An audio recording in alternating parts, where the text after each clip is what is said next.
I always like to start off with one of my favorite books.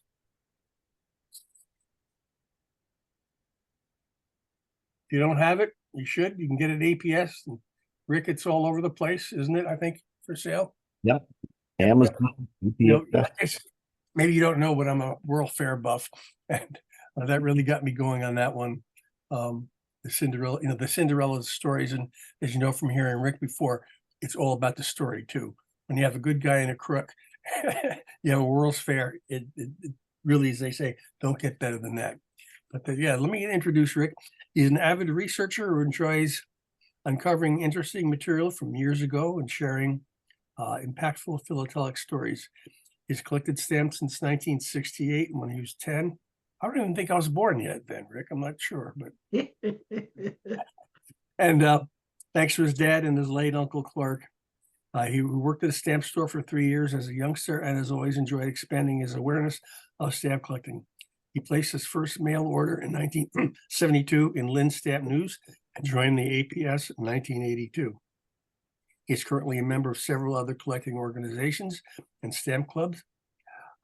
Rick's first book, Buffalo Cinderellas, as I showed you, was wonderfully received and won 2 awards, including an APS Gold Medal Literature Award. And right there, you can see, I got that. And make it even better, I think he signed it when he was one of these trips out here. So a great book. I do highly recommend that.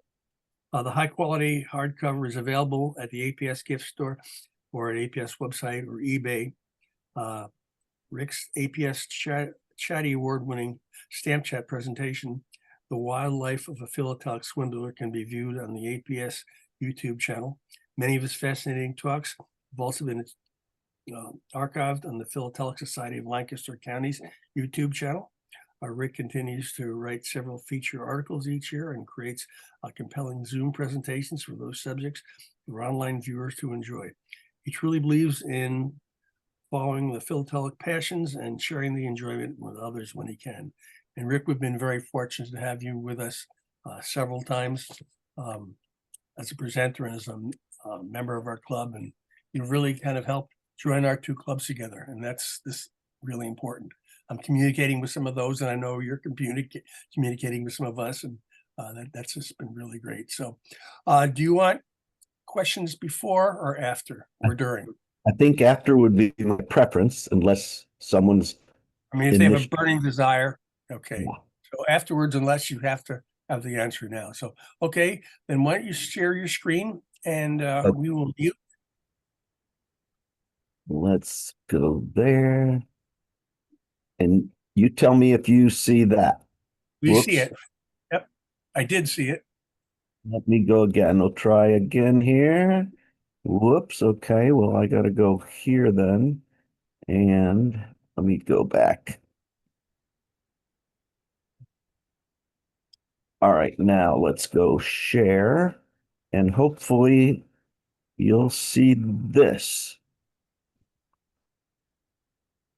We're good. Yeah? Mm-hmm. Okay, good. You still see it? Yep. Okay, there we go. Okay. Well, first of all, thank you so much for the wonderful, kind introduction and warm words. I appreciate that a lot. It's wonderful to see many familiar faces in the Zoom meeting, and I do cherish the connection that I have with the club there and that you have extended to our club members in Houston. It's really a special thing within Philately. And I'd like to start out by explaining how this talk all came about. And as you know, I enjoy learning about interesting people in philately, and when I get excited, I do as much research about them that I can, and I prepare stories just like this, and then I usually turn them into articles for others to enjoy, and I try to do 2 a year. And a couple years ago, in the spring of 2023, I saw a lot at one of our Houston Philatelic Society auctions that I found so interesting. So let's go here. A friend, can you hear? Okay, I'll keep going. A friend consigned 2 old stamp albums along with a letter to a member of the Ivory Stamp Club. And the fellow, Rich Brzezinski, noticed on the auction lot sheet here that the lot was evidently priceless. So, of course, I was thrilled to get that lot and be the high bidder for only $10. And when I saw the lot and the albums with Captain Tim's picture on them, I thought, this fellow isn't just another stamp guy or a dealer. There's something additional to this story, and I want to find out more about him. So that's what's the catalyst for all this about 2 years ago, which means for the last couple of years, I've been hunting down memorabilia and doing research on Captain Tim to put everything together here. And I'd like to next thank Wayne Youngblood. He's a terrific writer and editor who's given so much to our hobby.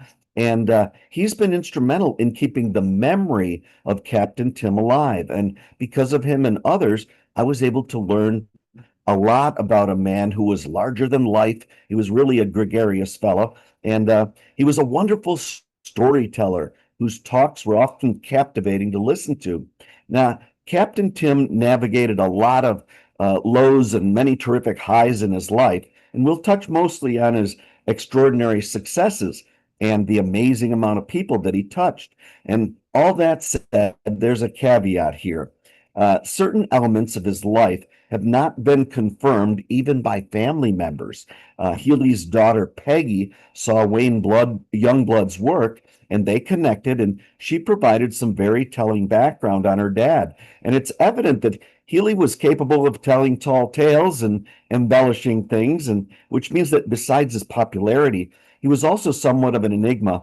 It's imperative that I say that without Greg, Wayne, and Peggy, the material that I'll share here would not be anywhere near as accurate. So I'm obviously grateful to both of them. And I also want to say that just last night, I heard from Captain Tim's other daughter, Mary, who's still living, and I look forward to connecting with her as well. Now, the most commonly shared story is that Tim Healy came into the world in the early 1890s in Sydney, Australia. Yet daughter Peggy wrote that his birth date and place changed with the telling. And she said one account noted that he was born in 1885, another in 1889, 1886 was also mentioned. All of these years shown have apparently been suggested, and his birthplace is just as shady too. And it's been stated as that he was born in Australia, Ireland, or London. Peggy and family members have spent time in all those places looking through public records, and none have been able to find out anything definitive at all. Now, Peggy believes that he was Irish. The man's full name was Reginald Stafford Healy. His servicemen buddies called him Reg, and later in life he began radio work. He then took the name of his eldest son, Tim, and I'm going to refer to him as Tim during this talk. Now, what it is known for sure is that he was born to very affluent parents, both of whom passed away when Tim was young. So legal guardians assigned a well-to-do, distinguished, yet deeply troubled widow to raise him on the large Healy family estate. And Tim endured a lot of emotional and physical pain from his foster mother, and after several years, he was moved to a private school when she was unable to care for herself or Tim. And that situation wasn't much better, and it was a tough transition. And thankfully, on the estate, he had learned coping mechanisms and was a survivor. And one day, as Tim was entering his teens, another tragedy occurred while he was an engineering student. Tim was out in the rain and found some shelter in an electrical powerhouse, basically a shed. And he was wearing a wet raincoat and stepped between two open terminals. Thousands of watts of power through his body and drastically jolted him. And for most, the electric shock would have been fatal. Well, Tim was in a coma for 3 months and spent a long time too. Tim endured months of physical therapy and counseling to become functional again. When released, he lived at Widow Callahan's college boarding house. Around this time, this would be the early summer of 1914, rumblings of war in Europe were getting louder. And then, to his doctor's surprise, Tim enlisted in the Australian Imperial Force. specifically the 54th Australian Infantry Battalion, as noted at the top here. He believed that the military would be a good escape from the life that he had endured. Now, daughter Peggy located Tim's application to join the Anzacs, the famed Australian and New Zealand Army Corps, the A insignia shown on the right here. She had some help, I believe, from check this out in Australia as well. Later accounts of his military duty universally refer to his Anzac service. Australia, like most countries in the British Empire, offered up troops when the Great War broke out in 1914. More than 400,000 Australians fought in that First World War, and about 61,000 died. Here are some Australians serving in that horrendous trench warfare. Tim saw action on several fronts, including some very historic battles. It's documented that he rose from private to lieutenant and performed various staff officer duties. And when looking through Australian military records, Peggy found that her dad was an Army mess officer in charge of the ordering and maintenance of food supplies. Nowhere in those records was it ever noted that Tim became a captain. Apparently, it's possible that was a marketing moniker that he chose later in life when he began a speaking career. This is the photo that Tim Healy later provided to media outlets. He captioned it as Captain Tim and his staff. Now, all those gallant men, with the exception of Healy, were later killed. That's Tim in the middle in the front row there, right there. And also his earlier recovery from being electrocuted had apparently somehow brought him heightened sensory abilities. Supposedly, he could see and hear beyond the powers of most human beings. And that led Healy to proclaim that he became an Anzac spy. His daughter could never confirm that. Tim said that he was Officer C-13, known as Clara, and that he also worked with the British Secret Service. And because of his heightened senses, Healy said he could sit in a cafe and hear the whispered conversations of others across the room. Tim's service wound down as the war ended in late 1918. Because he'd been wounded in France, Tim was awarded an MBE medal, that's Member of the British Empire, towards the end of the war. And that's documented in the Edinburgh Gazette from June 5th, 1919, as noted here. But there's no record that he received an OBE, an Order of the British Empire award. The OBE is a higher recognition, which he and numerous media outlets years later stated over and over that he'd received. Yet, real quickly, let's give Tim the benefit of the doubt here, because it may be all a matter of semantics. Because according to this explanation, an MBE mentioned at the bottom there is a type of OBE. So maybe Healy was technically correct when he said he was awarded an OBE. Anyway, Tim briefly returned to Australia, where he found out that those guardians, because mail sent to Tim overseas had been returned to the Guardians sold the vast Healy estate and the proceeds had been dispersed. They thought he was dead from the war, and Tim had to completely start over, so he moved to the U.S. in 1920. He chose to live in Gainesville, Texas, north of Dallas, near the Oklahoma border, and he set out to learn the oil business. And it was also there that he met his future wife, a school teacher named Margaret. They would marry on August 31st, 1921 in Cook, Texas, 20 minutes from Gainesville. They soon moved to New York City, and Tim handled financials for an oil company for years. They started a family, eventually had 4 children, and during the late 1920s, Healy began a radio career on the side. Over the years, he began to build a following and talked extensively over the air and to groups of all kinds about his wartime experiences on the radio and in person. Healy spun exciting stories, and his sense of humor came through whenever he spoke. And for these purposes, Reginald Healy took on the name of his oldest son, and from then on was known to the public as Captain Tim. Newspaper accounts from the fall of 1928 and onward regularly revealed details about him speaking to organizations and civic clubs about his military service.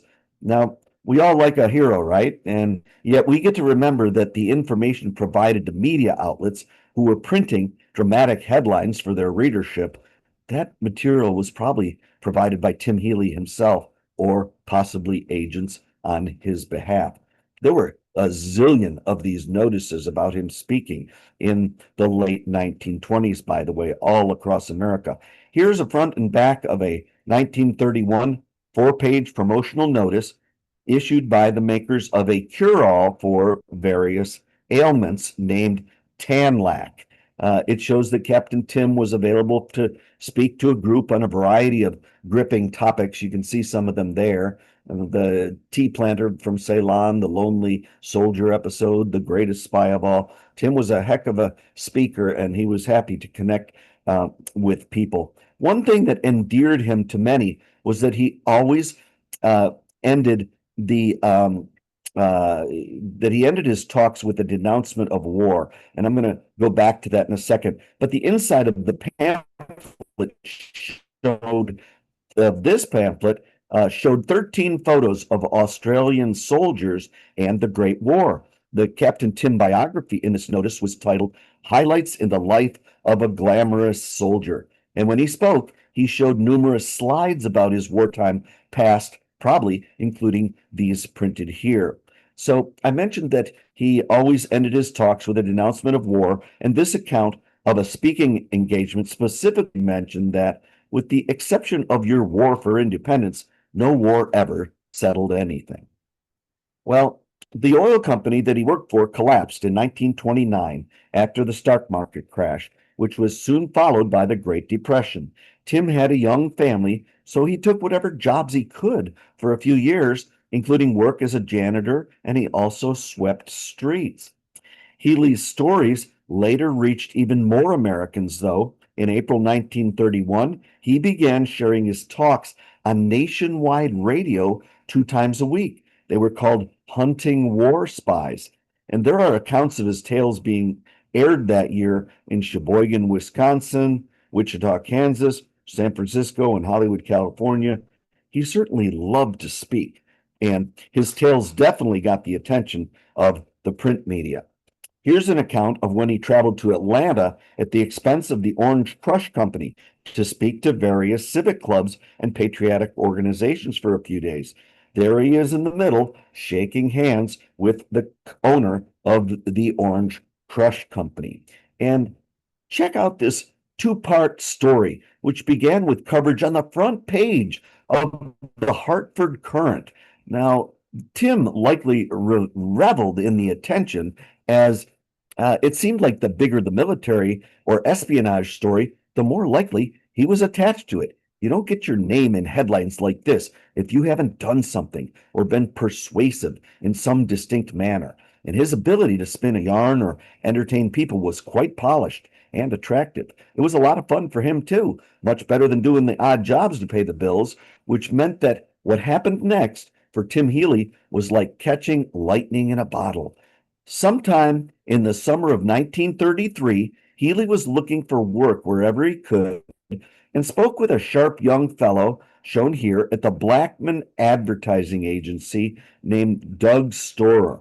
This advertising man had dropped out of medical school, and he was trying to make ends meet by playing middleman between radio stations and companies interested in buying airtime. It was all about networking, and at that time, Storer knew somebody at Procter and Gamble, and despite the depression, the company was prospering as they manufactured a lot of necessary house, and they sold a variety of soaps to clean pretty much anything. And despite one's income, everybody needed soap of some kind in daily life. The company also made the highly popular Ivory soap, which they touted as the most famous in the world. Now, somebody at that Blackman agency told Doug Storer that Procter and Gamble had $10,000 in their advertising budget that they needed to spend by the end of their fiscal year 1933. That's nearly $200,000 in today's money. Well, Captain Tim was a talker, and he told Storer about all his speaking engagements and radio broadcasts. And in that meeting, Healy's personality came out like never before, and the Procter and Gamble guy totally bought into what Doug and Captain Tim had discussed. So the Ivory Stamp Club was created, and this was the very first stamp album produced for it by H.E. Harris. It was 120 pages and included spaces for U.S. and worldwide stamps. And as you can see, the colors were blue and white, just like Ivory Soap. There were actually two versions of this album. The first one, with a 1933 copyright date pictured on the left, was called the Adventurer album. And by the way, the Adventurer was a standard album that H.E. Harris distributed for many years. The one on the right has a 1934 copyright date, same cover, same guts, just a different title page there. It's simply called the Ivory Album for Postage Stamps of the World. The stamp albums had a printed introductory letter to Ivory Stamp Club members on the inside front cover. Procter and Gamble got their money's worth too, as cleanliness, thanks to their soap, was highly recommended. Captain Tim was a focal point and a mouthpiece for the Ivory Stamp Club, and there was no better match between product and spokesperson. The success of this marriage would prove historic, in part also due to a convergence of many things. Franklin Roosevelt, as president, publicly embraced his stamp collecting interests and promoted the hobby. Radio was coming of age, and its popularity was exploding. RCA, the Radio Corporation of America, noted that in the 1920s, about 19% of homes had purchased radios, many from RCA. And by the 1930s, that amount had more than doubled to 40%. And by 1940, they said that 83% of homes owned radios, and they needed interesting content to listen to, and stamp collecting was a growing pastime.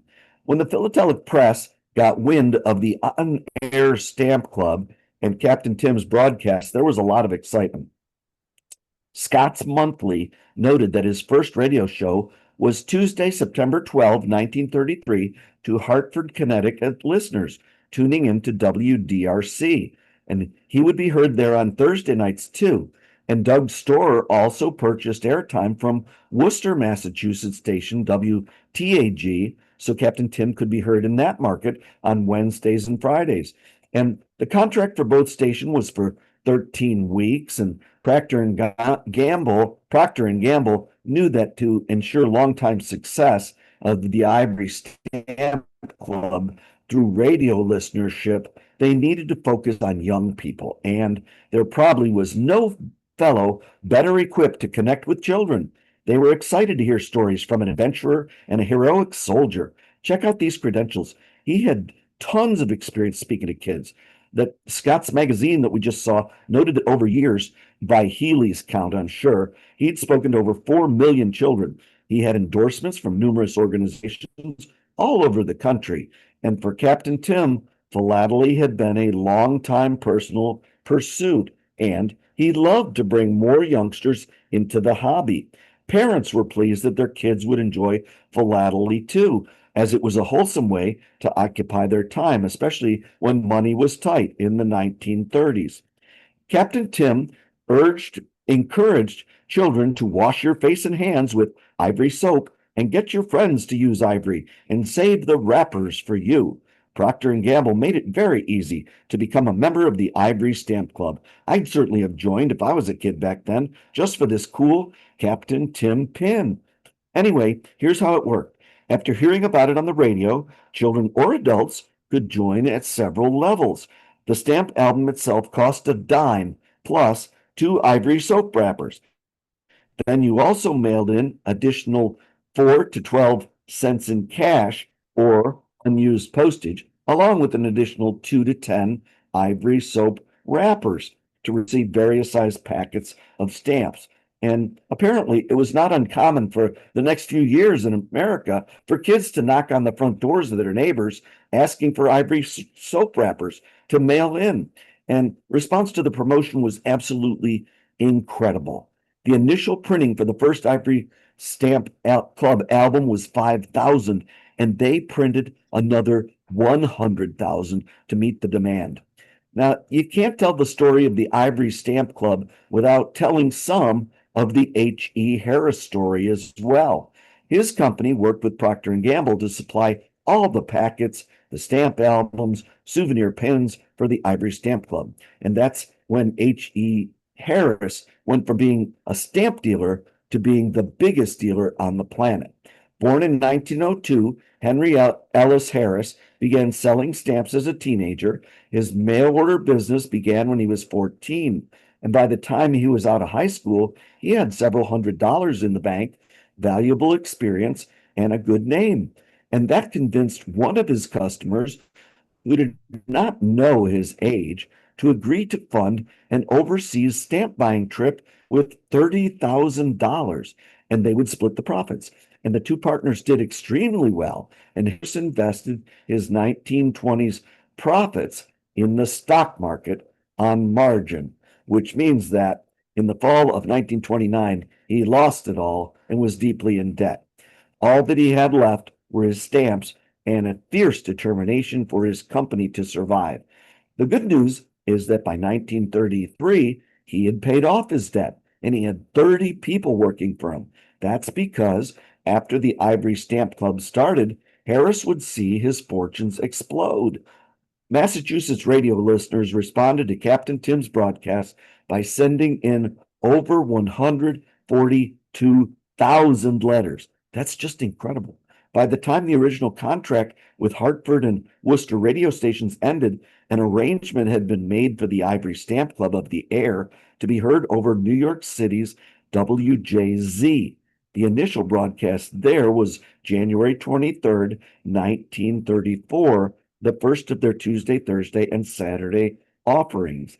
And the larger audience there, plus the strength of the emerging NBC radio network, brought in a tremendous number of listeners.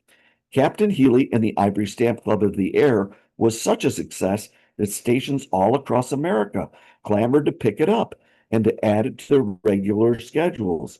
At that time, WJZ headed NBC's Blue Network, while WEAF, also in the greater New York area, headed NBC's Red Network.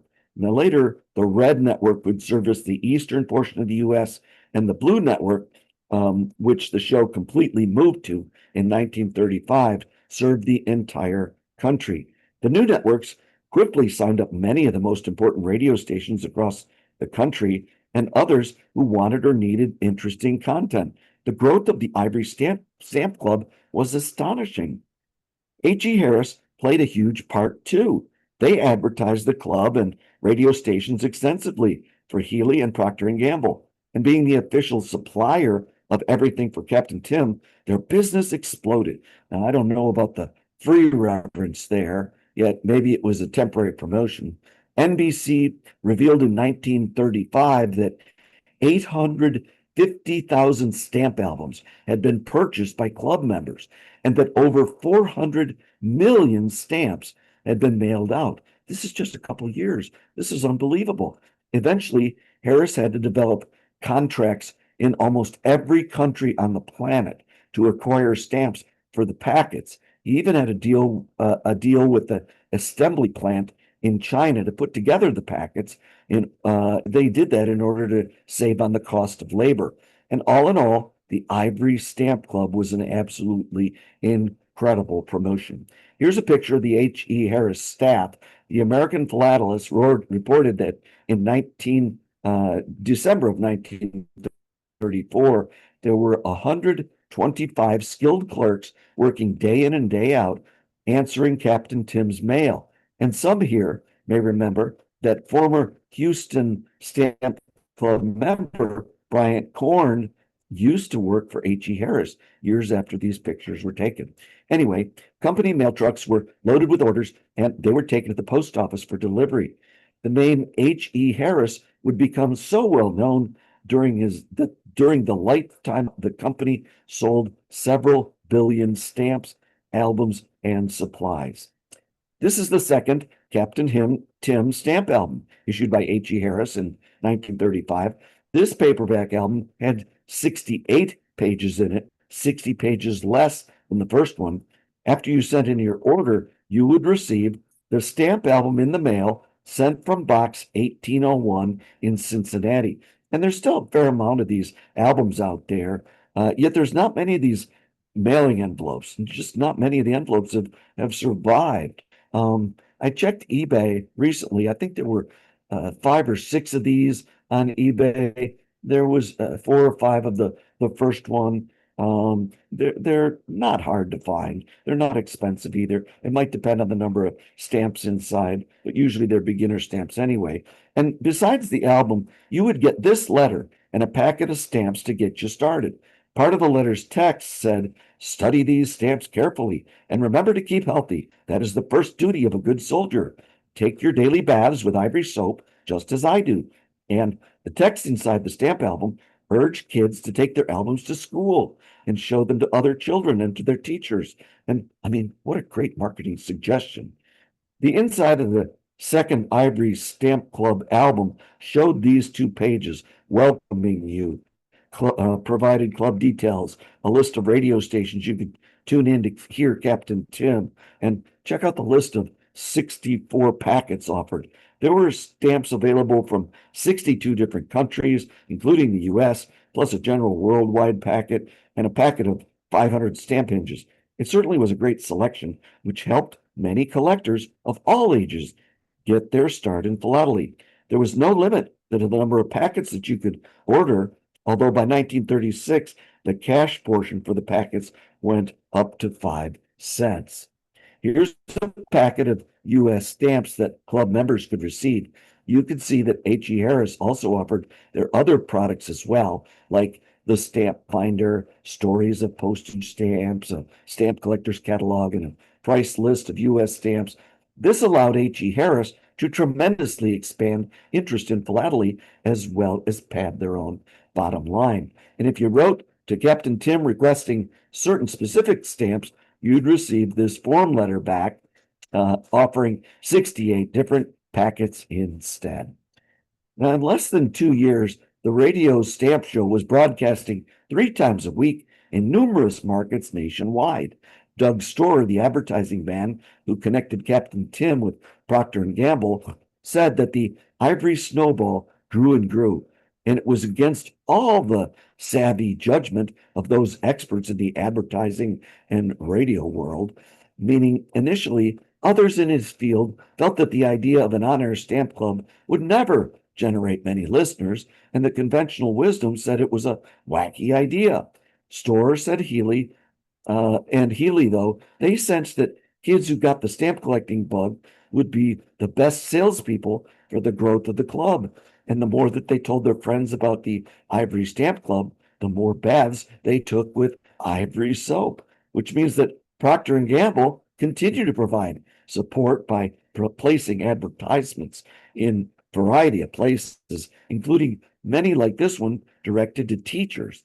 And the text inside here says that Captain Tim, by telling the stories behind stamps, supplements your own teaching work. And the order form at the bottom offered a stamp album, a pin, and packet of stamps to teachers at a discounted rate of just 6 cents. A free How to Form School Stamp Clubs pamphlet was also available as well. That was for free.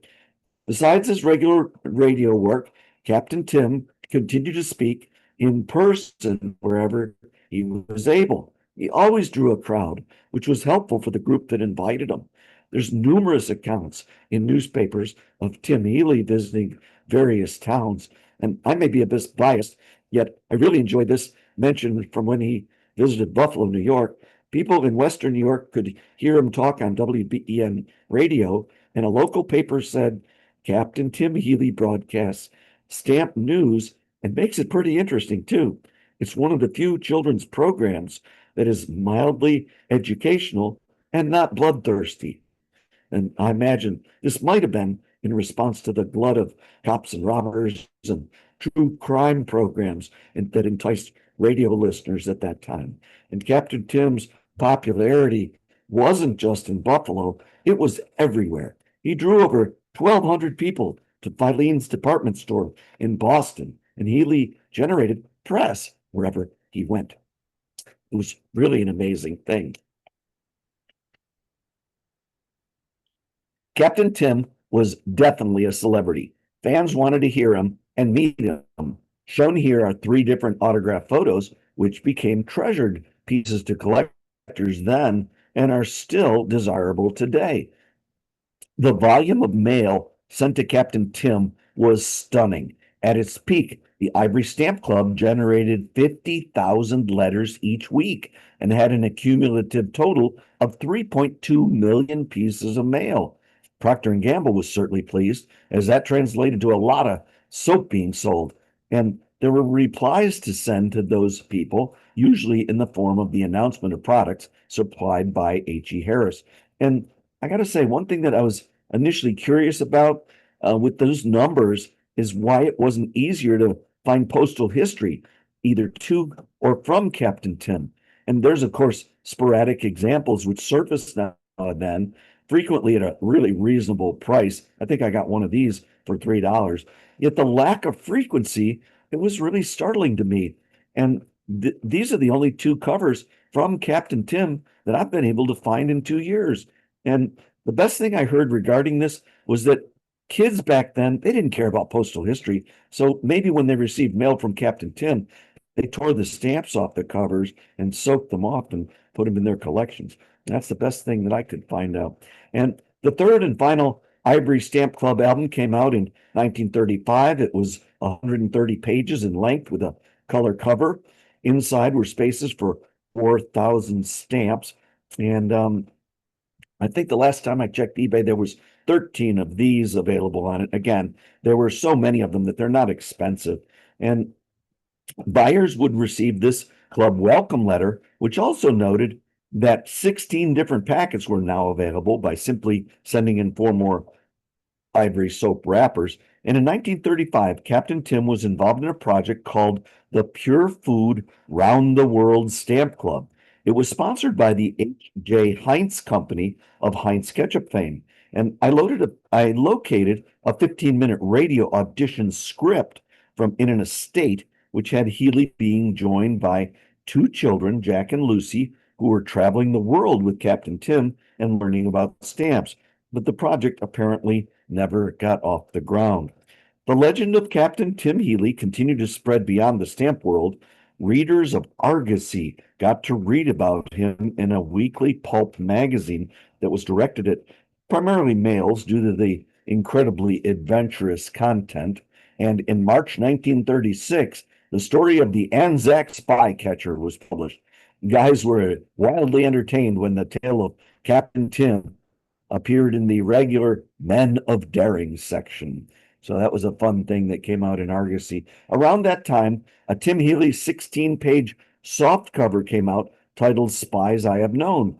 In it, Captain Tim asked his readers, what do you know about spies? What do you know about the importance of the work they do and the type of men they are? Well, in this little book, I'm going to tell you. Inside were 9 stories of people working undercover and the tremendous risks they took. It was great entertainment for the young and old alike. And Procter & Gamble underwrote the cost of the publication and continued to capitalize on the Captain Tim phenomenon. Thanks to him, the sales of ivory soap soared. In his personal life, near the end of 1936, Captain Tim filed formal paperwork for U.S. citizenship. The form stated his occupation as a lecturer and radio entertainer, that he was Australian. Personal statistics noted that he was a white male, nearly 6 foot tall, 210 pounds, with a ruddy complexion, that he had blue-gray eyes and hair, who lived in New York City with his wife and 3 children at that time. The document has a beautiful, large signature of Reginald Stafford Timothy Healy at the bottom. And for reference, his citizenship was granted about 5.5 years later, thanks to a U.S. District Court in Brooklyn, as noted on this certification. His name was becoming well known in a variety of circles, in part due to his association with various companies and products. Here's an advertisement noting radio's greatest convenience, Philco's automatic tuning. Captain Tim was shown in the lower right-hand corner there, along with Durrell Alexander of Argyle fame, Fred Green, Edith Wright, who sang with Tommy Dorsey's band, and the Philco Symphony Orchestra. And when the Velvet Ice Cream Company of Ohio wanted to expand their sales, they partnered with celebrities and athletes to appear on the caps of their ice cream cups. And you knew you had made it if you wound up on one of these, as Captain Tim did. And it was another great way to get exposure with kids. Yet after about 4 years, the Ivory Stamp Club had to fold because it was too successful. Once the show hit the big time in the national market, Harris couldn't keep up with the demand. Ivory soap wrappers came flooding in along with money, and H.E. Harris could print more stamp albums, but needed quantities of stamps.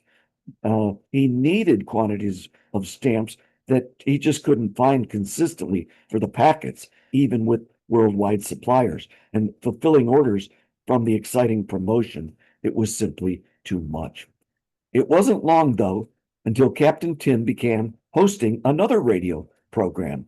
This January 10th, 1938 edition of the Kansas City Star reported that Captain Tim was now the host of Calling All Stamp Collectors radio show.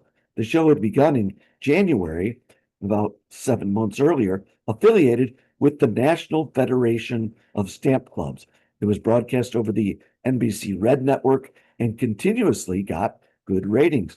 A year later, Calling All Stamp Collectors would be chosen by the post office to make the announcement about the new plans for the upcoming popular Famous Americans series, that the set would be expanded from 10 stamps to 35. Captain Tim was a very busy guy. This edition of Stamps magazine, October 8, 1938, noted that on September 12, 1938, Healy began hosting The Story Behind the Stamps from New York's WOR studios, and it was broadcast to select Mutual Radio network stations and nationwide radio station programming scheduled printed in daily newspapers suggested that the show lasted about 3 months. Also, for reference, Stamps magazine also reported that they had recently sent notices to every radio station in America asking if they had a stamp collecting related broadcast. 65 answered back that they were regularly conducting stamp talks, and 110 others said that they occasionally did, and they would broadcast more if the content was provided to them. Though Tim Healy traveled extensively, his home base was the Big Apple. He lived here at 122 East 76th Street on the Upper East Side, with Central Park just a couple blocks away, and that allowed him to be involved with Lesser's Department Store Stamp Club in Brooklyn, and also take the helm of Gimbel's Stamp Club. Both were looking for ways to energize their stamp buying patrons and groom future regular customers. One of the highlights of the stamp collecting world in the fall of 1939 was the launching of the Philatelic truck by the post office. It was a big deal. The Philatelic truck was a mobile philatelic museum that toured the United States in 1939 and 1941. Postmaster General James Farley had come up with the idea for it to promote stamp collecting, promote the post office department and its services. When it arrived in Manhattan, it stopped and was parked in front of the Collectors Club of New York for a week, and this picture was taken. That's Harry Lundquist on the left, well known for his work in the philatelic publishing industry. He was the editor of Stamps magazine. And the postmaster of New York City, Albert Goldman, is in the center. And that, of course, is Captain Tim on the right. It was there that news in the stamp collecting world that Tim Healy was probably, if there was news in the stamp collecting world, then Tim Healy was probably a part of it. And here's some giants of philately together in January 1940. Captain Tim was joined by Postmaster General James Farley, along with well-known reps of NBC and the National Federation of Stamp Clubs.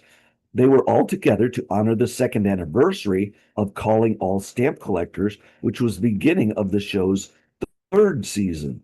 Farley had been the feature's very first guest, and he would appear 3 additional times. Listeners tuned into the show on Saturdays, and it was also broadcast on shortwave to England and Europe on Sunday afternoons. Captain Tim's profile was so high that it merited the publishing of a full-page Meet a Stamp Collector article. This appeared in newspapers in Detroit and Sacramento, and likely others as well. He was such a positive for the hobby, and when Captain Tim got attention, so did stamp collecting. The Healys moved from Manhattan to Manhasset, an affluent hamlet on the north shore of Long Island. This beautiful house was built in 1940. It's still there today. And radio always looks for personalities, and industry brass realized that Tim Healy's popularity and endearing nature was bigger than philately. And in 1942, Captain Tim began hosting This Is the Truth radio program nationwide on NBC's Blue Network. He was promoted as a man of the world, and this media photo was captioned on May 15th, 1942. And about a month before the photo was taken, Captain Tim's topic for This Is the Truth show was called A Tribute to Seamen. And that talk honored merchant Marines who reinforced the military during World War II. And a transcript of the show appeared in this June edition of The Lookout, a publication of a nonprofit which still serves the needs of mariners worldwide today. Commercial radio and television had an industry trade publication printed daily, and here are two entries in the July 1st, 1942 edition. This Is the Truth is shown as being available to prospective affiliates at the cost of $2,000 for 15 or 30-minute segments. And that issue of Radio Daily also had a notice for Captain Tim's Stamp Club show too, which would have been Healy's fourth online stamp show.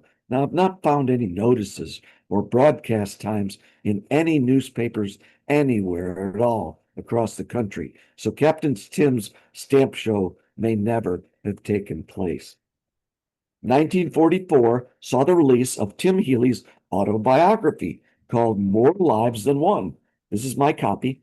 The book recounts Captain Tim's adventurous life, primarily focusing on his service during World War I.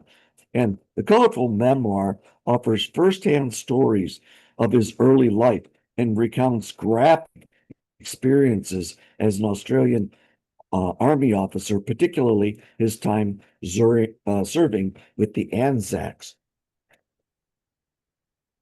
Now, much of the information shared during the very first portion of this talk came from Captain Tim's hardcover, and it was well received, with the book's excitement and Healy's accomplishment universally acknowledged. One reviewer honestly said that the book is quite graphic, and another said, I do not recommend it for the young or squeamish.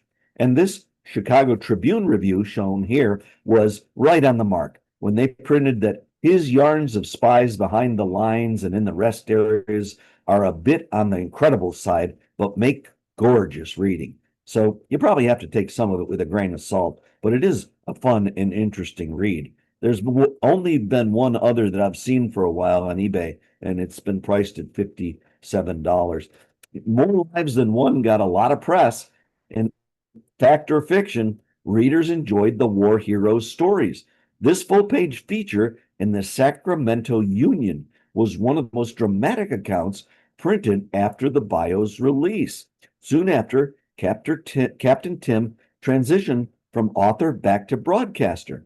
He was living in Dallas in the mid-1940s and was hosting a show on radio station KGKO there called News Adventures. He was in his element, sharing human interest stories behind the day's headlines. Captain Tim's next show, also on KGKO, may have been the very first reality radio show. At Home with the Healys was heard in Dallas on August 5th, 1946. The idea was for Captain Tim to introduced his wife Margaret and their young daughter Peggy in their Metroplex apartment, and Healy would then interview interesting personalities and celebrities, which he was very used to doing. And it's not likely the show took off, though, as after extensive searching of program schedules, no other notices of the show being broadcast have ever been surfaced. Now is probably a good time to note that, newspapers across the country every single day printed what was on the radio, much like we later saw with TV Guide. If you bought a newspaper, you could see what was on different radio networks, and you could see what time things were being broadcast. So those are all archived, many at newspapers.com. And so it's easy to find out what was being broadcast and what wasn't. So that's how we can find out what took off for Captain Tim and what didn't. Anyway, a little over a year later, the Holy Name Society of Fort Worth, Texas, extended an invitation for Captain Tim to speak. He was scheduled to talk on October 13, 1947, after the morning service at St. Mary's Roman Catholic Church, shown here. Yet Tim Healy never got to speak again, as he suffered a heart attack during the Mass. He was taken to nearby St. Joseph's Hospital, just minutes away, where he died at 9:15 that evening. Here's the tribute that Stamps Magazine printed in their October 25th, 1947 issue. Additional philatelic publications, of course, acknowledged Tim Healy's passing, yet the outpouring of coverage nationwide was incredible. Newspapers coast to coast printed notices of Captain Tim's passing for their readers. He was showered with accolades, and after his funeral the following Saturday, Tim Healy was buried in Fairview Cemetery in Gainesville, Texas, where his wife Margaret would join him 30 years later. 76 years after his passing, Captain Tim's distinguished life and contributions to stamp collecting were honored when the American Philatelic Society added him to their Hall of Fame in 2023. And it's safe to say that probably no other person in philately, with the possible exception of President Roosevelt, ever introduced more people to the hobby and made them stamp collectors than Captain Tim. Herman Hurst Jr. wrote in a 1981 article titled Philately's Greatest Promotion that the program did much more than it was expected of it by creating sales of ivory soap far beyond what the manufacturers imagined in their wildest dreams. And the success of the partnership was so incredible that the 1955 congressional hearing of the Committee of Education noted that the Procter & Gamble Ivory Stamp Club campaign was the only advertising promotion that was ever ended because it was too successful. And it's interesting to note here that the dynamics of that club's marketing have been taught in various collegiate business classes since.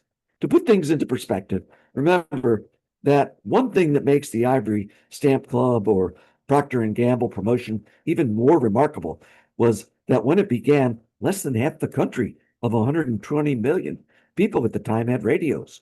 Think how big the promotion would have been had everyone been able to tune in to hear Captain Tim and join the online stamp club. Marketing man Doug Storer later reflected that he was glad that he started the greatest radio or TV promotion of all time. Nothing ever before or since has ever come close to the Ivory Stamp Club in regards to audience response. And if you enjoy following up further, there are numerous really good articles on Captain Tim and the Ivory Stamp Club that have been published over the years. It's certainly a lot of fun to learn more about this exciting man and the amazing promotion. I'm happy to share this slide with you by email or if you'd like. And when the adventurous captain was asked how he could give his time to such a tame interest as postage stamps, he answered in characteristic style. Where in fiction can you find anything like the bloody battles, exotic foreign lands? heroes of every time and place that are recorded for eternity on postage stamps. And members of the Ivory Stamp Club were urged to study their stamps, look carefully, look for the story behind them, and keep healthy and strong with an ivory bath every single day. And he signed off, your friend, Captain Tim. So I want to thank you for being here tonight, and thank you for listening to the tale. Certainly was a fun over 2 years to put this together for you, and I'm happy to answer any questions that you might have.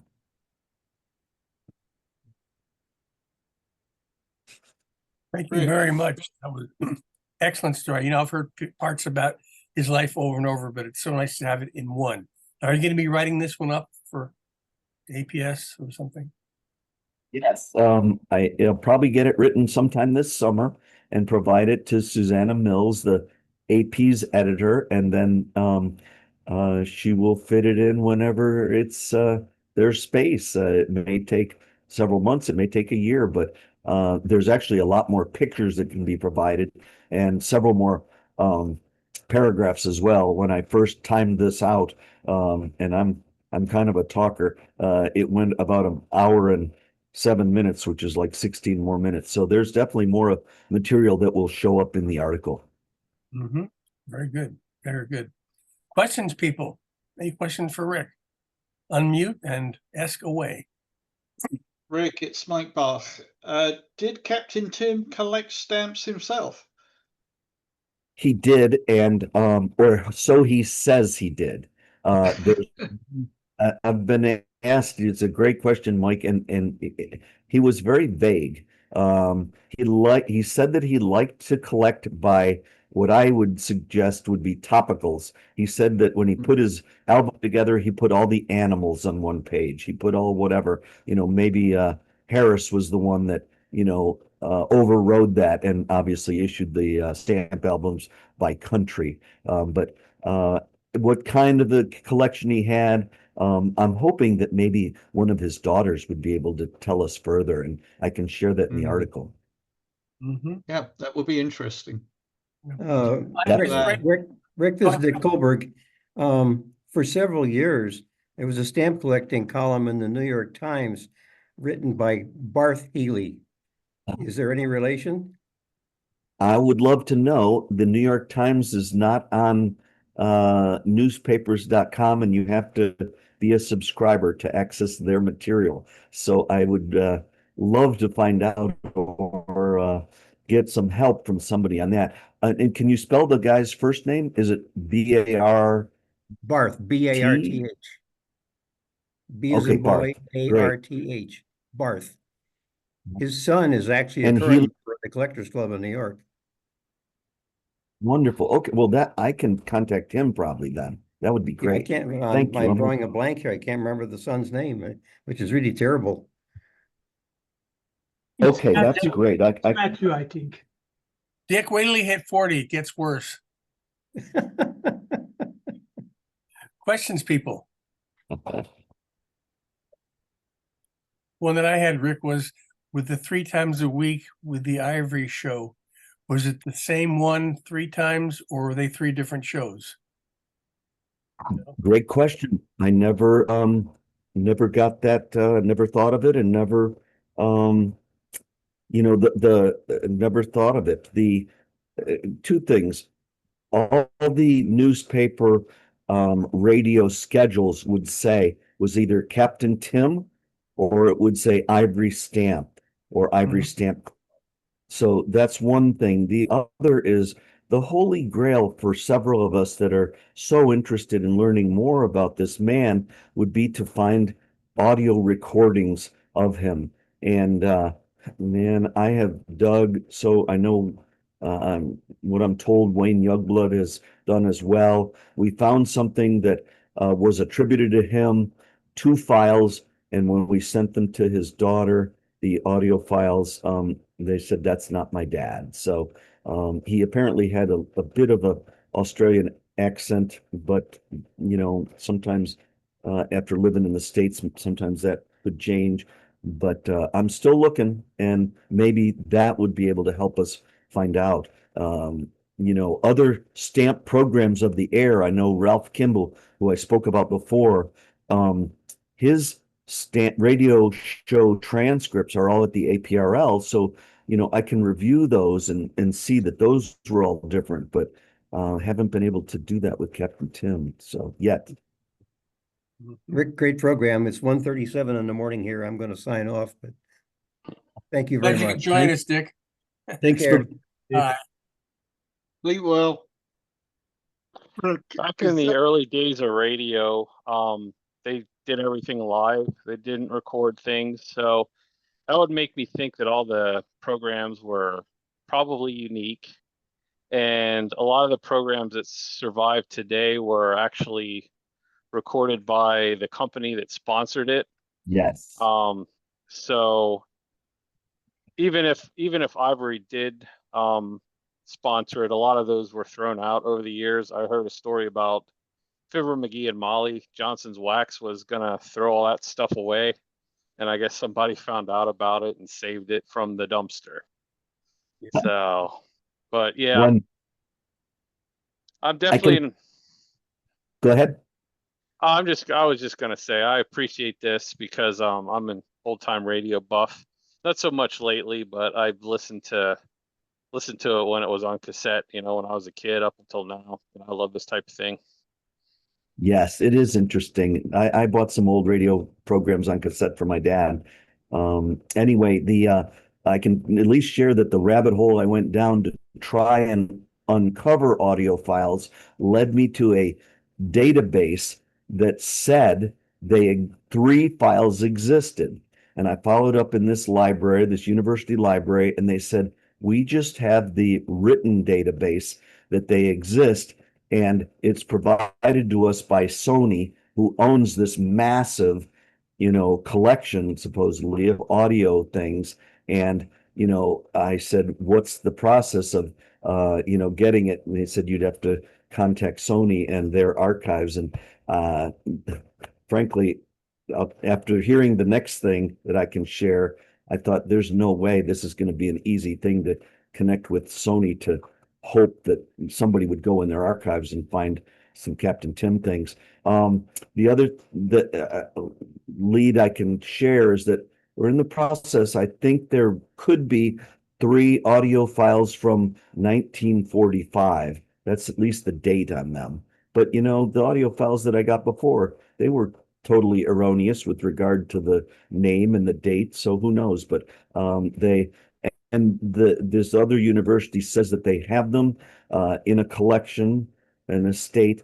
They're on some kind of lacquer transcription disc, and the fellow I spoke to was the one that would transfer them to an MP3 file if they are quality enough that they can. He says a lot of times everything's disintegrated, but he said we'll cross our fingers, and sometime this summer I may get some news. If you hear a big scream or see rockets going off, it means that they found it. I was just thinking, Rick, mentioned that his one daughter was born in 1940, so that'd make her about 85 or so or more. Was the other Yes. daughter older or younger? Do you know?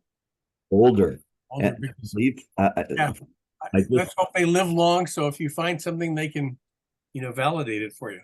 Absolutely. I think the older sister is like 12 years older, 13 years old. Geez, yeah. Well, make sure you get them the link so they can watch the recording. I think they might enjoy that. Great idea. Thank you. Hey, Thank you. Rick, is that a Captain Tim Club member pin you're wearing? That's my Captain Tim pin. I figured it was appropriate to put. Oh, you've got the albums. Way to go, Jim. That's great. And here somewhere is Captain Tim, my pin. Wow. Yeah, usually the picture is bigger, so I don't know. Yeah. I shouldn't have pinned it on. There it is. Oh, There it is. Yes. Good. yeah. So it And looks like a somewhere big deal out of fans out there. Somewhere in my archives, I have my mint one in the envelope. Nice. Jim, I think your archives are bigger than the National Archives. Well, You it's got been all kinds of stuff. it's been a problem. Yeah. Other questions, folks?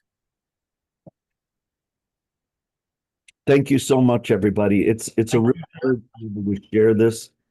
And Glad you could join us. yeah, I really enjoyed it. Yeah. Very good. thanks so much. When do you come back to Pennsylvania? Oh boy, maybe sometime the latter part of next year. I'm gonna go to New York Boston 2026. So Okay, yeah. It's gonna be a big show. We're already starting to compile stamps to send up there to yes. the collection point. The Spellman Museum, I think, is doing that. Uh, Yes, folks, if you Terrific. have stamps for the 2026 show, get them to me or to Len. He's compiling them, and then next year we'll be sending them off for use at the show. They're going to be used for promotionals for the kids programs and a host of other creative ideas. So, If I can mention one thing, Paul, that first of all, thanks for mentioning my book. The APS has it, eBay has it, Amazon has it.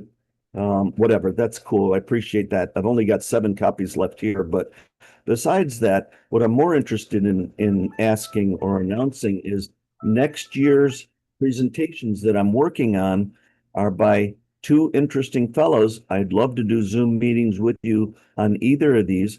John Coulthard, who was instrumental in philatelic artwork and also meter strips, early meter strips, and then he did the artwork for Elmer Long, who is a Pennsylvania dealer out of Harrisburg.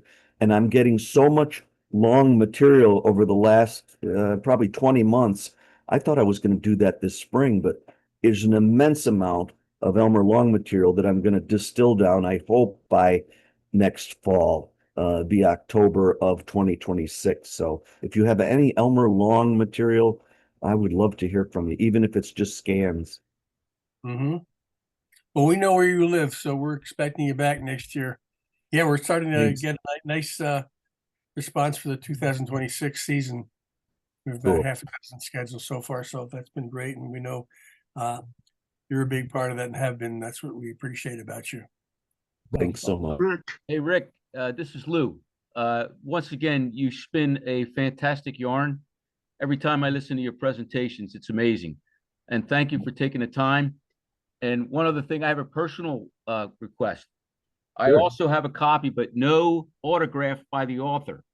I would like to get an autograph one of these days. So please keep me on the back burner. That's great. I would love to say hello and thank you in person and sign the book the next time at the Philatelic Society of Lancaster County meeting. Within the next year or 2, I'll come to another meeting. Appreciate it, Rick. Thank you so much. Very good, good. Rick. Jim here in Southwick. Get my email address from Paul, and we can link up. I think I have a lot of stuff that you would like, and you have one book that I would like. Great, great. Thank you very much. It's We'll all get you connected. Because not only Buffalo, you're into McKinley as well, right? somewhat. I have more ideas than time that I'll be able to write in the coming years, but I'm never at a loss of things that I find interesting and get passionate about. Right. I was collecting the same stuff myself, so. Great. What's that line? So many ideas and so little time. Yes. Other questions for Rick, people? Or if you do have one, email me and I will pass that on to Rick. So thank you again, Rick. Thanks, And Rick. we'll see, does anybody have any show and tell items for us?